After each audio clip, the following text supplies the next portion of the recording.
మా నాయకురాలు తెలంగాణ టీపీసీసీకి ఇన్ఛార్జ్ అయినటువంటి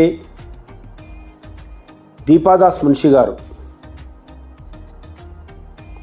మా యొక్క నాయకురాలి మీద బీజేపీ మాజీ ఎమ్మెల్యే ఉప్పల్ అనుచితమైనటువంటి ఆరోపణలు చేస్తూ మతి భ్రమించి మాట్లాడుతూ ఉన్నాడు.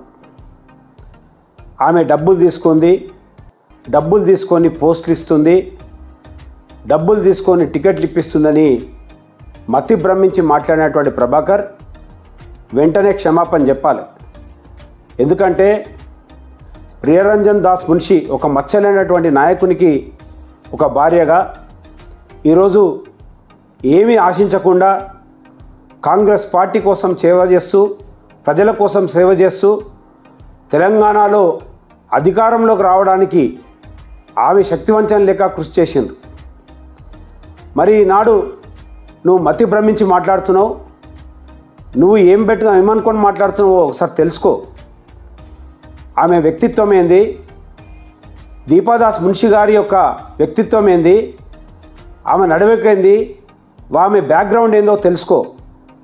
నువ్వు పిచ్చిలేసి మాట్లాడితే, పిచ్చాపాటిగా మాట్లాడితే పిచ్చి హాస్పిటల్లో చేరుస్తారు తప్ప నీకు ఎవరు కూడా మద్దతు తెలిపరు. నువ్వు బీజేపీ పేరు చెప్పుకొని నువ్వు ఏ రకంగా వసూలకు పాల్పడుతున్నావు అందరూ తెలుసు. కాబట్టి వెంటనే మా నాయకురాలికి నువ్వు క్షమాపణ చెప్పాలి.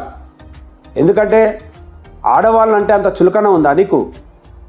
ఆమె సోనియా గాంధీ గారి నాయకత్వంలో మరి ఈరోజు ఎలాంటి ఆశ లేకుండా, ఎలాంటి పదవిని ఆశించకుండా ఒక సేవ కోసం వచ్చినటువంటి ఒక వ్యక్తి మీద నువ్వు ఇలాంటి అబద్ధాలు వేస్తున్నావు.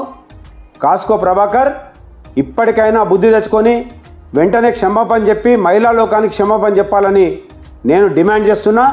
మేడ్చల్ జిల్లా కాంగ్రెస్ పార్టీ తరఫున అదేవిధంగా పీసీసీ స్పోక్స్ పర్సన్గా నేను డిమాండ్ చేస్తున్నా. వెంటనే క్షమాపణ చెప్పాలి, చెప్పి ముక్కు నాలుగు రాయాలని మేము కాంగ్రెస్ పార్టీ తరఫున డిమాండ్ చేస్తూ ఉన్నాం.